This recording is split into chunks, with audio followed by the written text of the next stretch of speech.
Bonjour à tous, bienvenue dans cette nouvelle vidéo. Aujourd'hui on se retrouve pour un vlog lecture. Je me présente vite fait, je m'appelle Chloé, j'ai 23 ans.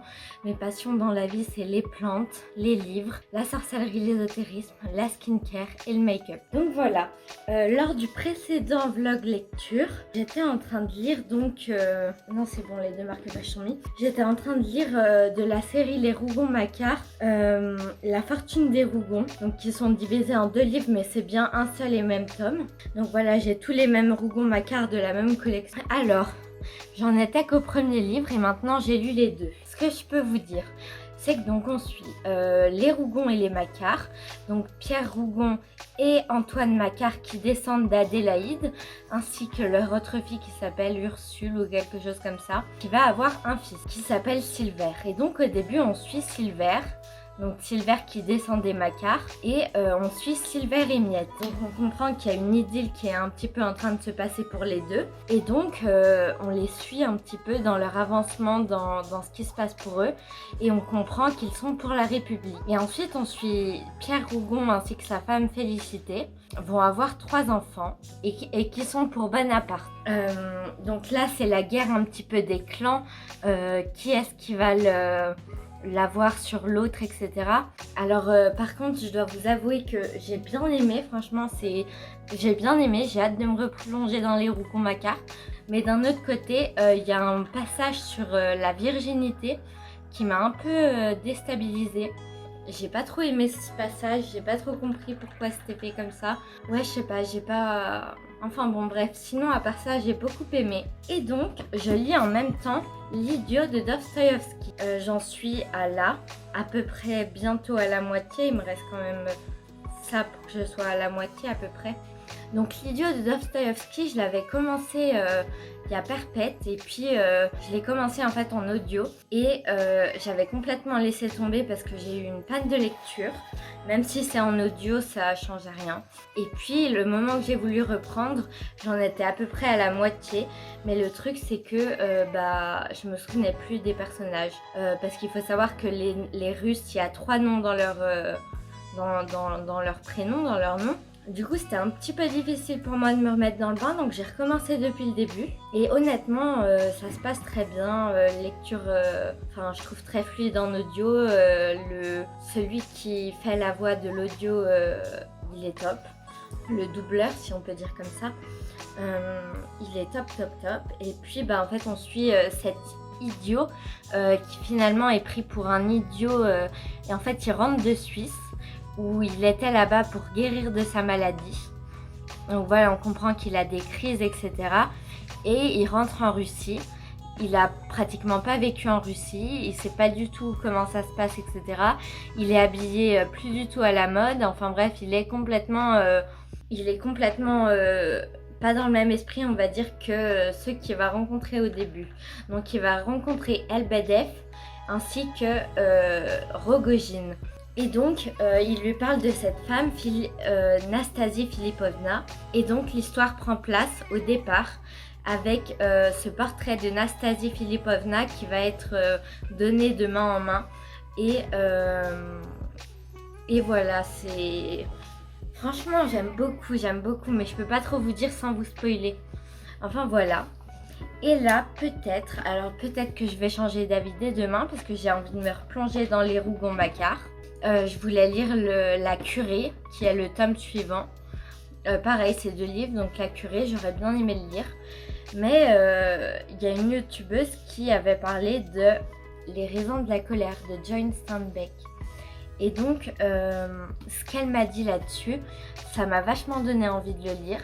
Le truc, c'est que c'est écrit tout petit et il n'y a pas beaucoup de marge. Donc voilà, donc j'espère que je vais réussir à le lire. Sinon, je me plongerai sûrement dans peut-être de Nora Lake, je me souviens plus comment, Descendre sur tes mains. Ou alors, je voulais peut-être commencer Anne Brontë, le manoir de Wildfell Hall.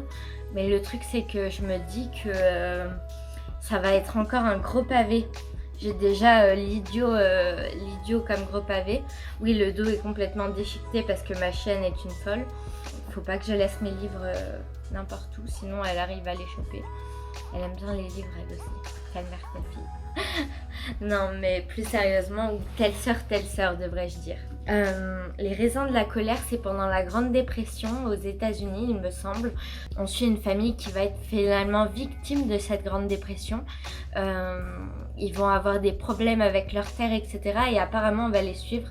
Et apparemment, c'est vraiment exceptionnel. Donc voilà, qui a eu le prix Nobel de littérature. C'est pas noté quand. En 1962. Bref, donc voilà pour les raisons de la colère de John Steinbeck. Ça va être la grande découverte parce que je sais que ça sur ce livre. Mais ça me fait un petit peu peur vu comme c'est écrit petit. Vraiment, j'ai assez peur. Donc je sais pas encore si je me lance là-dedans. Le truc, c'est que si je me relance dans les Rougon-Macquart, ça va peut-être vous saouler parce que je viens de vous en parler et peut-être que vous aimeriez plutôt une autre vidéo où je fais directement les Rougon-Macquart tout seul.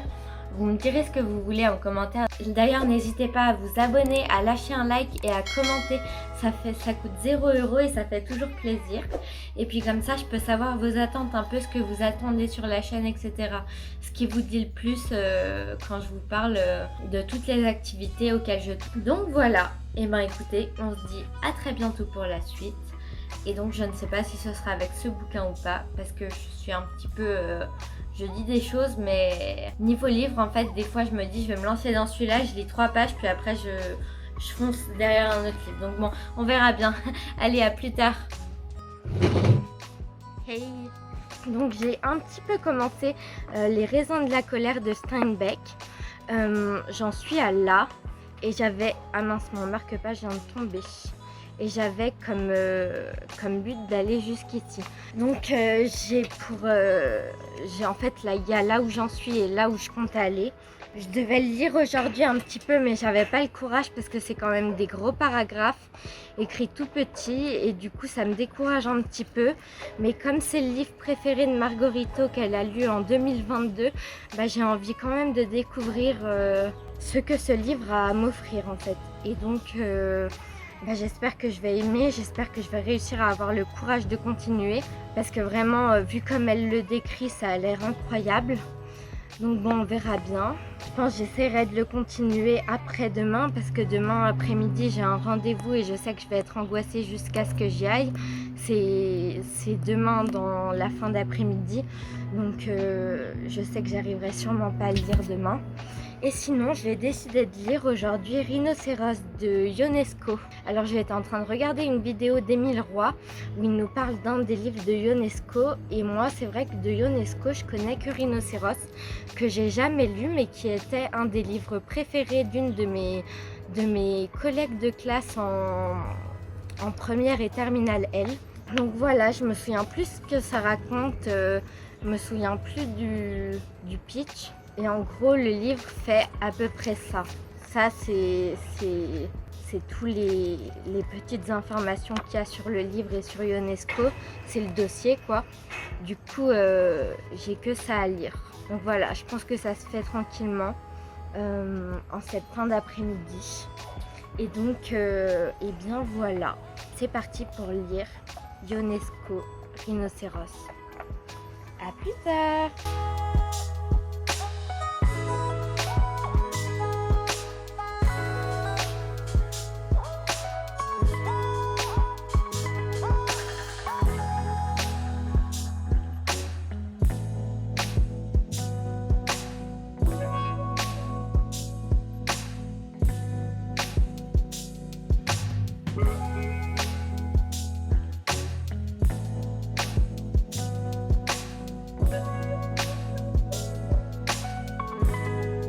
Coucou.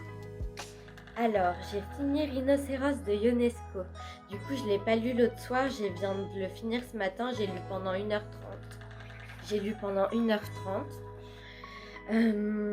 Alors, Rhinocéros de Ionesco. Au début du livre, c'est assez grotesque, c'est assez drôle. Franchement, moi, j'arrêtais pas de sourire, ça me faisait rire. Et puis tout d'un coup on divague quand même sur un sujet beaucoup plus important, beaucoup plus sérieux. En fait, l'histoire de Rhinocéros de Ionesco, c'est l'histoire d'hommes qui se transforment en rhinocéros. Et par là, on peut y voir l'image finalement de la propagande qui change les hommes et qui vont tous se ranger dans cette voie-là. Par exemple, dans le nazisme, ils vont devenir nazis, ils vont devenir nazis, ils vont céder à la propagande. Et donc, on suit ces personnages qui finalement, tous les uns après les autres, deviennent rhinocéros. Et ça fait se poser beaucoup de questions. Finalement, il y a quand même un gros message derrière ça. Au tout début, on peut se dire, ok, ça va être une pièce vraiment drôle, etc.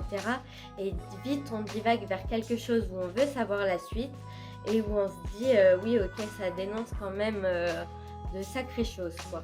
Donc j'ai adoré ma lecture, j'ai vraiment beaucoup aimé. Je connais pas d'autres œuvres qu'a fait Ionesco, donc si vous avez des recommandations à me faire d'autres œuvres de Ionesco, je sais pas ce qu'il a fait comme autre œuvre, mais en tout cas, je suis contente de l'avoir lu. Et on se retrouve plus tard quand j'aurai avancé dans Les raisins de la colère de Steinbeck. Là, je suis à là. Pour le moment, on suit donc Jod qui revoit sa famille, c'est les retrouvailles et qui décide de partir.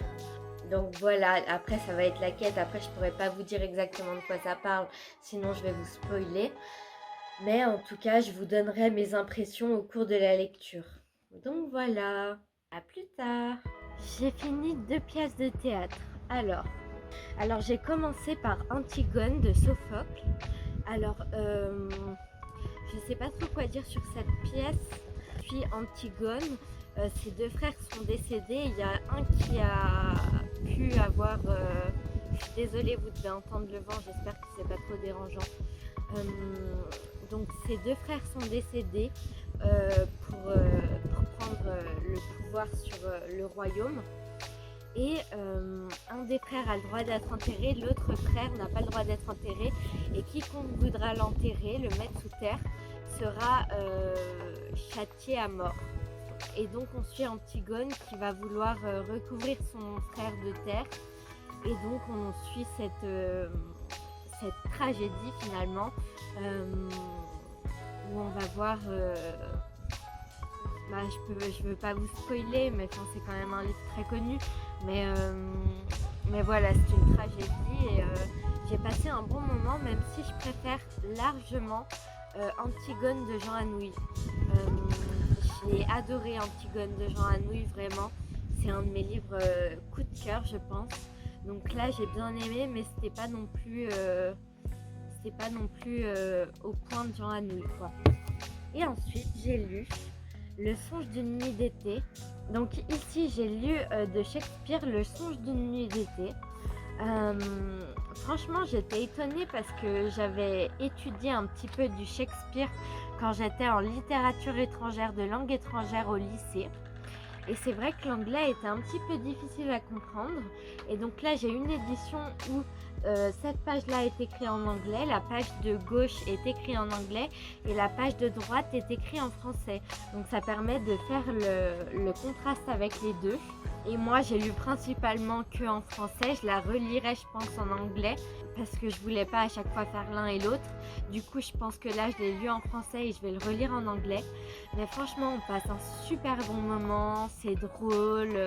Je l'ai lu en 2 heures tellement j'étais happée dedans. On suit des personnages, donc on suit la reine des fées et le roi des fées qui, pour se venger de sa femme, va lui faire mettre une potion infusée avec une herbe pour qu'elle tombe amoureuse du premier qu'elle voit. Et évidemment, le premier qu'elle voit, c'est quelqu'un d'assez pittoresque. C'est quelqu'un qui a une tête en forme d'âne. Et donc on suit Hermia, Lysandre, Helena et Démétrius. En gros, Hermia et Lysandre sont amoureux. Démétrius et Helena, en gros Démétrius aime Hermia, mais c'est trop compliqué. Mais Helena aime Démétrius et en gros on suit la personne qui a été en charge de mettre de la potion dans les yeux de Démétrius en amis dans les yeux de Lisande, ce qui fait qu'ils sont tous les deux amoureux d'Elena, qui pensent qu'on se joue d'elle, alors qu'en réalité, ils sont sur le coup, ils sont réellement amoureux d'elle, mais Hermia a du mal à comprendre pourquoi est-ce que ces deux hommes finalement convoitent Hermione alors qu'avant il la convoitait elle. Son amoureux n'est donc plus amoureux d'elle, donc elle se pose des questions, elle est prête à un petit peu en venir aux mains. Et c'est une histoire très drôle. On suit également une pièce de théâtre à la fin qui se transforme en une pièce de théâtre assez pittoresque. C'était franchement une pièce de théâtre qui se lit d'une seule traite. Moi j'ai passé 2 heures dessus, mais si vous lisez un peu plus vite, vous y passerez moins de temps. J'ai pas pu me décrocher de cette lecture parce que j'avais en même temps à lire Les raisins de la colère de Steinbeck, et une fois que j'étais dedans, je pouvais pas m'en sortir quoi. Donc voilà, une plutôt bonne lecture. Clairement, j'ai préféré Le songe d'une nuit d'été à Antigone de Sophocle. Donc pour Les raisins de la colère de John Steinbeck, il me reste environ 250 pages. En gros, je suis à là. J'ai lu ça et il me reste à lire ça. Donc ça reste quand même un bon bout de bouquin à lire. J'espère que je vais réussir à lire avant la fin du vlog. Et donc on se retrouve pour faire la conclusion du livre. Mais ce que je peux vous dire avec tout ce que j'ai lu, c'est que c'est super prenant. Au début j'avais du mal à me mettre dedans. Et au final, je remercie Margorito de l'avoir conseillé sur sa chaîne. On va suivre les aventures des Jode. Et donc, on va suivre les personnages qui se séparent, qui se mettent ensemble, qui s'entraident, qui se déchirent, Donc, on va suivre les personnages qui s'entraident, qui se déchirent. Finalement, il va y avoir des morts, il va y avoir la séparation de la famille qui se serre les coudes avec une autre famille, les désillusions quant au travail en Californie, puisqu'ils se déplacent en Californie pour trouver du travail et ils se rendent compte que toutes les personnes qu'ils rencontrent leur disent il n'y a pas de travail quoi. Du coup c'est un peu la désillusion. Donc c'est très intéressant. Au début j'avais du mal à mettre dedans parce que je passe de Zola à Steinbeck. Et c'est vrai que l'écriture n'est pas du tout la même. Et là, on suit des personnages qui hachent leurs mots, qui finalement... Attendez, c'était la page... Je voulais vous lire une page. Par exemple, c'est cette sacrée chaleur qui t'aura besoin de glace à la Noël. C'est fait d'abréviations. Donc, c'était super dur de me mettre dedans au début. Mais là, franchement, je suis trop contente de ma lecture. Donc, merci Margorito. Ce bouquin que finalement, je passe un super bon moment de lecture. Et j'ai hâte de le finir. À plus tard. Bon, j'ai pas fini Les raisins de la colère. Il me reste ça. Mais j'ai quelques petits problèmes et du coup, j'arrive pas à me concentrer. Il va y avoir mon avis sur mon Instagram qui s'affiche juste ici. En gros, souvent dès que je finis un livre, je vais parler un petit peu de ce que j'ai aimé, ce que j'ai moins aimé, etc. sur mon Instagram. Donc allez me follow sur Instagram, ça fait toujours plaisir. En plus, si vous aimez la lecture ou d'autres de mes passions, vous pourrez vous y retrouver, notamment les plantes et la lecture. Voilà, j'espère que la vidéo vous aura plu. N'hésitez pas à me suivre sur Instagram, n'hésitez pas à me follow ici, à lâcher un pouce bleu et à commenter, c'est gratuit, ça fait plaisir. Même si vous mettez juste un petit emoji, ça fait du bien de voir comment les vidéos sont reçues quoi. Donc n'hésitez pas à me dire tout ça en commentaire et puis je vous dis à bientôt pour cette fois-ci une vidéo où je vais sortir de ce que j'ai l'habitude de faire puisque je vais lire des romans jeunesse. Donc voilà, on se retrouve pour lire des romans jeunesse. Au revoir à tous.